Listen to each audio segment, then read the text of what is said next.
Oh, welcome everybody to the NFL Presidential Address for Week 13. I'm Lawrence Presman, and we're going to take apart every single game this week, including all three on Thanksgiving, the one on Friday, and the entire card for Sunday's NFL matchups. Before we get into it, I just want to thank everybody last week for buying my 4% NFL ATS bet. It was $5 Tuesday, and we cashed it. We do have another one going with Thursday, another 4% NFL ATS bet, 64% in NFL ATS bets in the regular season over the last 2.5 years. So please, please make sure to bet that play. And if you do get to see this video on Tuesday until midnight PST Tuesday, that play is only $5. Okay, let's get into it. Thursday, Thanksgiving Day, we start with the Chicago Bears at plus 10.5. Going into Detroit, the total here is 48.5. And well, great game by the Bears last week, and a shame they lost it in overtime. Well, a shame if you're a Bears fan. Frankly, I'm not and don't really care. All I want to do is win money. But you get my point. Great comeback. What do we do in this football game? Ultimately, the Detroit Lions are a money-making machine. They're covering everything. Is there a spread big enough for them to not cover? Well, not yet. And I want to bet the Lions here, but I just can't. Minus 10.5, division game. It just doesn't make sense. On a whole, if you make those type of bets on a regular basis, you will lose. Now, when you look at the Bears, this Bears team is playing much better football, especially the last two games. They stayed inside of the number 3 against the Vikings. They stayed inside of the number 1 against the Packers. They're clearly playing better ball. And they lost by 1 to the Packers, 3 by Minnesota. And we're supposed to assume they get annihilated and destroyed by the Detroit Lions.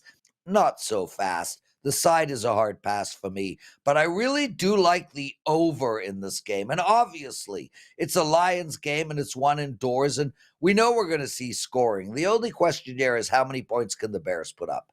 The Lions D held Indy to 6, Jacksonville to 6, and they have been absolutely outstanding. 4 of their last 5 games, they have kept their opponents to under 14 points, or 14 points or less.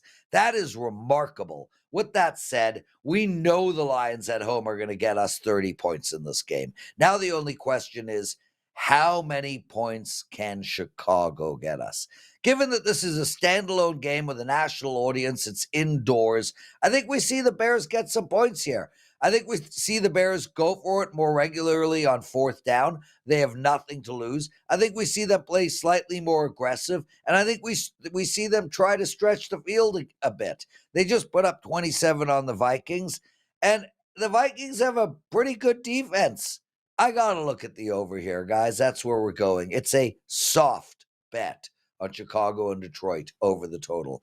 Now we turn our attention to the New York Giants plus 4 against Dallas 37.5. And well, Danny DeVito might play. He might not. They're trying to locate Ted Danson and Woody Harrelson to see if they would back him up. But that is unlikely. So let's just assume the double D man plays. Who cares?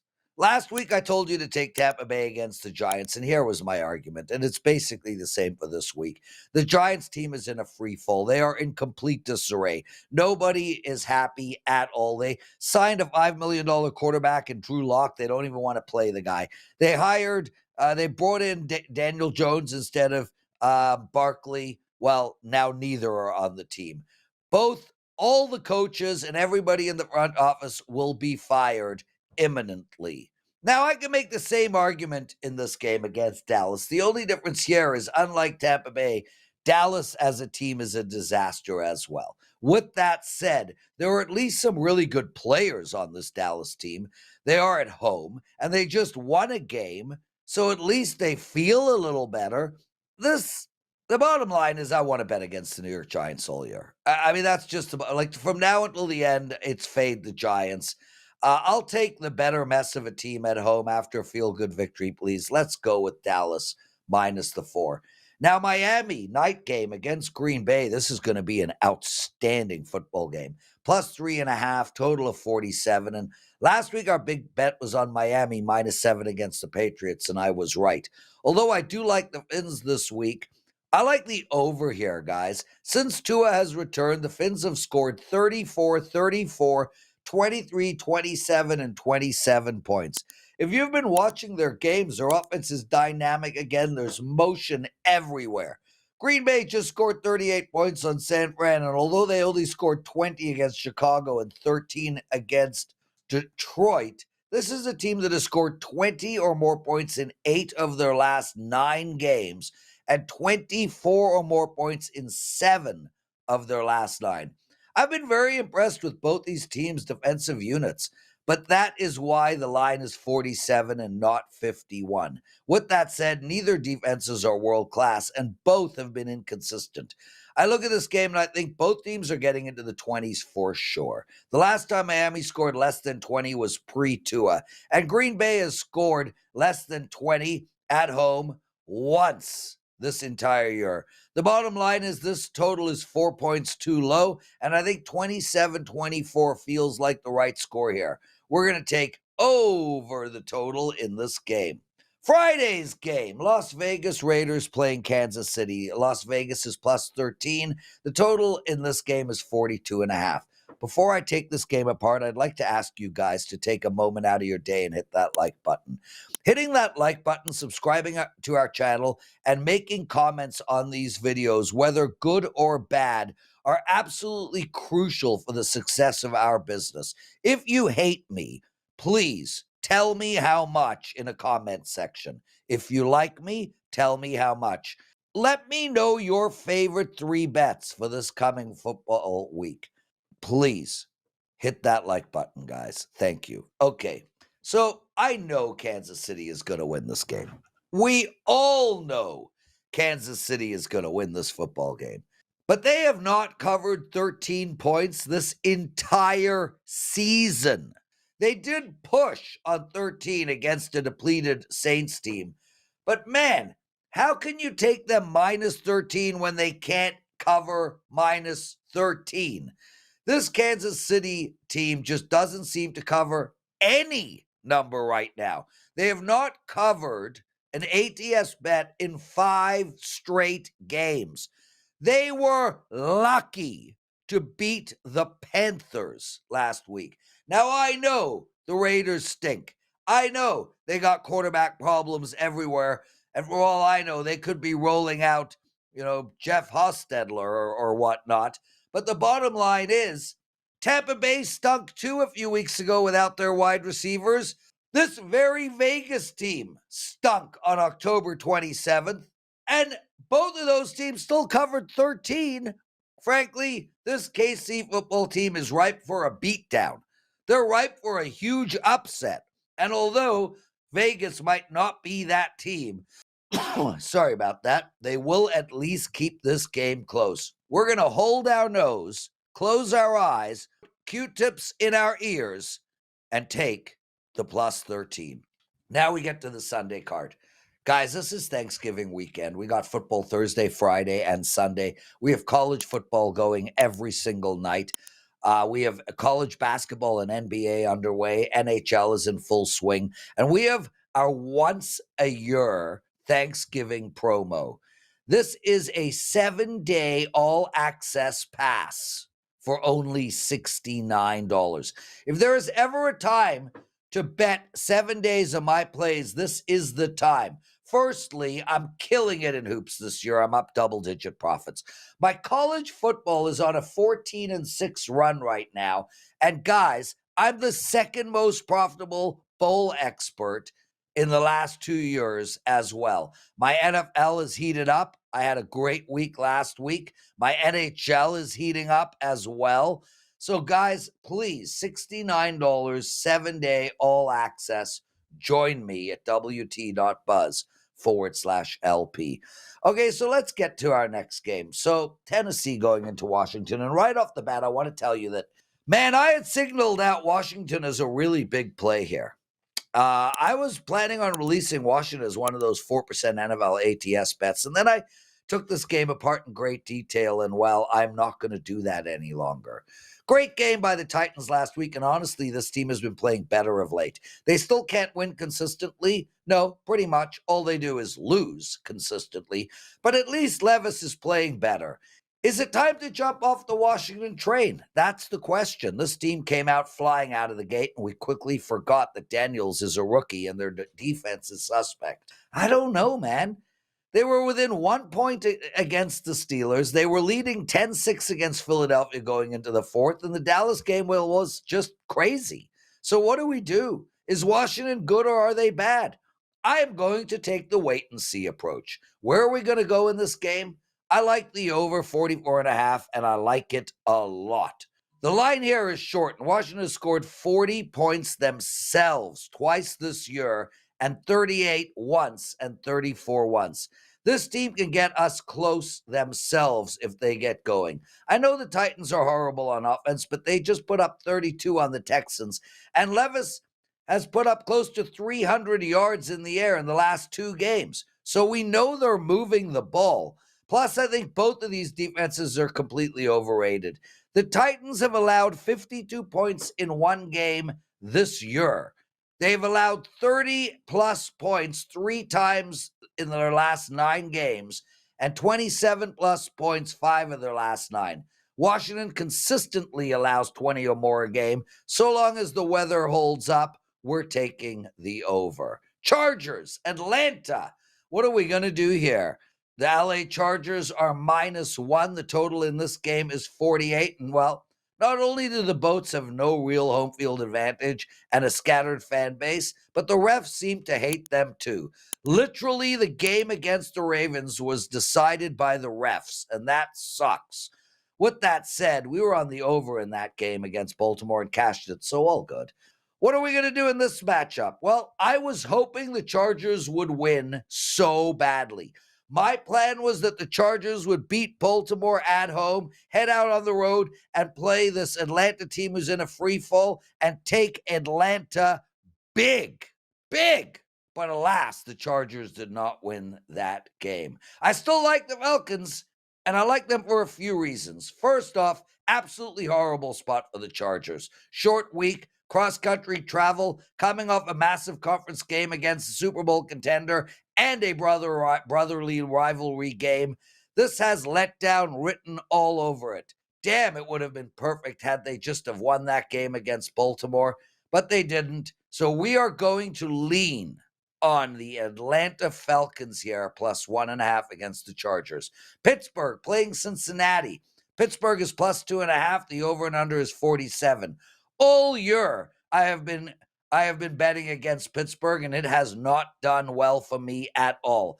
I clearly do not have a strong read on this Pittsburgh Steelers team.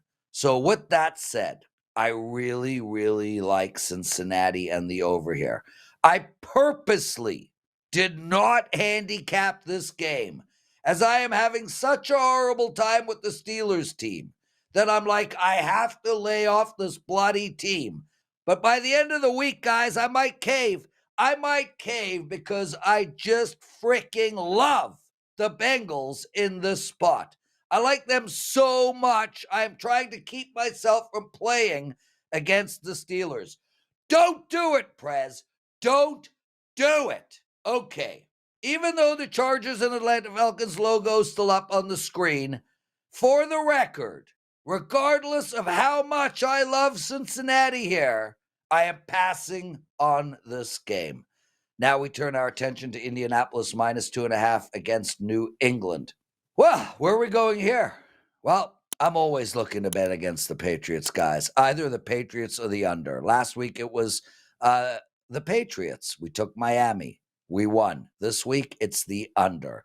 The weather is changing. The field will be shitty. Indy can't score much if you spotted them a touchdown. And the Patriots haven't scored more than 20 points 3 times this entire season. Both these teams have already proven they can go a whole freaking game, without scoring a single touchdown. Now, I am not suggesting that this will be a 5-3 football game, but 16-13 feels right. And that's almost 2 touchdowns less than the current total. Take Indianapolis and New England under 42.5. Guys, if you're watching this video on a Tuesday or a Wednesday, I have my first 5% NHL bet on Wednesday night. This is my first 5% NHL bet of the entire season, and it's a money line bet, and I am 64% in these bets over the last 2 years. Please, if you're going to join me for one bet this week, that NHL 5% bet going on Wednesday night is it. Now let's turn our attention to Houston, minus 5.5 against Jacksonville, a total of 43. Without knowing if Fabio is playing for the Jags Sunday, I don't think I can handicap this game. My issue is we have a Houston team coming off an embarrassing loss and a Jacksonville team coming off an embarrassing everything and a bye, and they might be getting their quarterback back. I will bottom line this. If Trevor Fabio Lawrence plays, I'm going to take the over in this game, and it will likely be a client play. If he doesn't play, I am passing. But the bet would probably be on Houston. Okay, Arizona, plus 3.5. They're playing Minnesota. Total airs 45.5. And I released the over in the Arizona game last week, and whoa, was I ever wrong. We still had a big winning week, don't get me wrong, but that one was a loser. I think the line in this game is spot on at plus 3.5, plus 4. But there's definitely a lot of value on betting the under here. Hats off to the Cards defense. Wow. In their last 5 games, they have allowed 16, 6, 9, 27, and 15 points. Take out that 27, it could be the best defense in football the last 5 games. The Minnesota D, they've been incredible. Sure, they let the Bears put 27 on them. Most of those points happened in the last 2 minutes of the game. They played great for 3.5 quarters, and before that, they allowed 13, 7, and 13 points on them. These are 2 rock-solid defenses playing really good ball at this time of the year. Minnie has only scored more than 23 points once in 5 games and twice in their last 7. Arizona just came off a horrendous 6-point game against Seattle, and although they put up 31, 29, and 28 in the 3 games prior, before that, 17 and 13, both of these teams have already shown that they can score almost nothing in a game, and they've done it many times already this season. Plus, both these teams have been under teams all year. Zona is 4-6-1 to the under. Minnie is 4-7 to the under. I likely won't get to the window on this play, but the under is where I'm leaning. Seattle, minus 2.5 against the New York Jets. This is one of my favorite analysis of all time. I have no data, no reason, no thoughts, no handicapping knowledge. It's not a sandwich game. It's not a letdown game. I got nothing, but I think the New York Jets are a strong bet here. Like, not just a medium-sized bet. Everything in my gut is telling me that the New York Jets are the play. And I have no reason to say that. I mean, okay, they're coming off of a bye. They're well rested, but they do suck. Seattle, they just played a huge division game. Well, they actually played 3 huge division games in a row. I don't think the Seattle team is that great. I don't think the New York Jets team is that great, but I think this is a horrible spot for Seattle. For no reason, I like the New York Jets. Tampa Bay, minus 6 against Carolina, 46.5. Okay. Did Bryce Young just prove he might actually be able to play in this league? Against Kansas City, he was 21 for 35, 263 yards. He had 1 touchdown and 0 interceptions. And he actually saw the blitz. Okay, let's not get carried away. It was 1 game. Tampa Bay has to feel damn good right now, guys. They're back in the race. They whooped the Giants. They're getting healthier, and they have a schedule that gives them a window to make a nice run. With that said, Carolina's playing the best ball we've seen them play in the last 2 years. I am passing on this football game, and I'm sorry.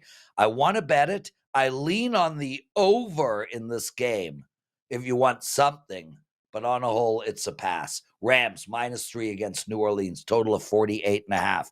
I just want to tell you guys all, I am not buying what this Rams team is trying to sell.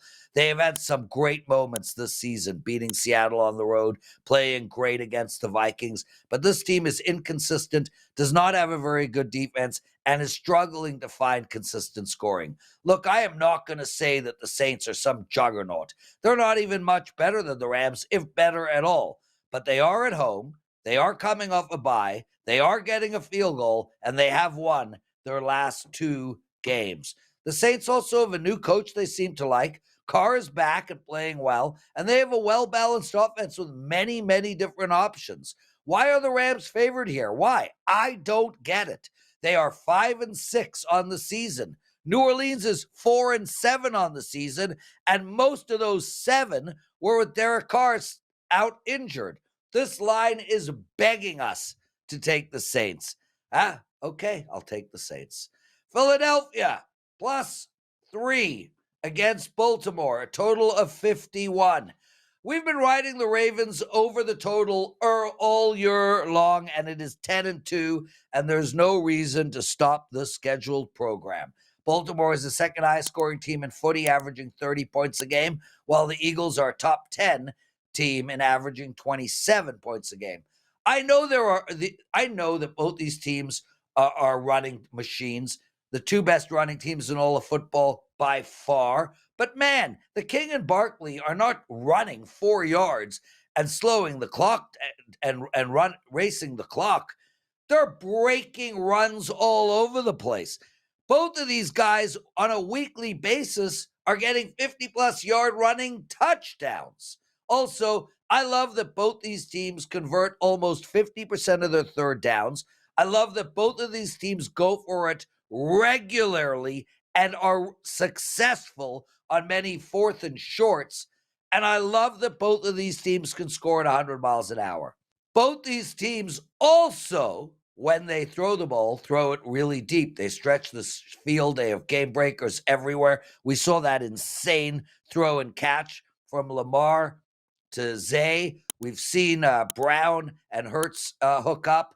It could happen fast. And also, both these teams are really good in the red zone. Guys, Baltimore in the red zone, 79% touchdowns.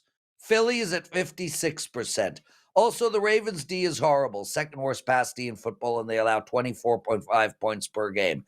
Now, I know the Philly D has been playing well, but no one is stopping this Ravens team. The Chargers were the number 1 D unit in all of football. The Ravens scored, and I offhand, I think it was 124 points. The bottom line here is Baltimore is going to get their points. They're going to score around 30 a game, no matter who they play. So can the other team keep up? Well, the Eagles have already said and showed us historically that the answer to that is yes. This will be the highest scoring game of the week and has a chance to get close to 70. I think we see a 35-31 game regardless of weather. Take Philadelphia and Baltimore over the total. As for San Fran and Buffalo, I got nothing, guys. Until I get a handle on San Fran's injury report, this game is a pass. If Brock makes it back, if they get some of their offensive weapons, I do lean on the over, but as of now, we are passing. That, my friends, is it for the NFL Presidential Address Week 13. Remember, guys, we have an incredible promo up. It is $69 for 7-day all-access pass. I'm killing it across all sports right now, and I would absolutely love for you to join me. It is a privilege doing these shows. It is a privilege doing the work behind the scenes to help you guys win. Thanks for watching. Please like and comment on this video. Have a happy, wonderful, beautiful, loving, laugh-filled Thanksgiving, and we'll see you next week.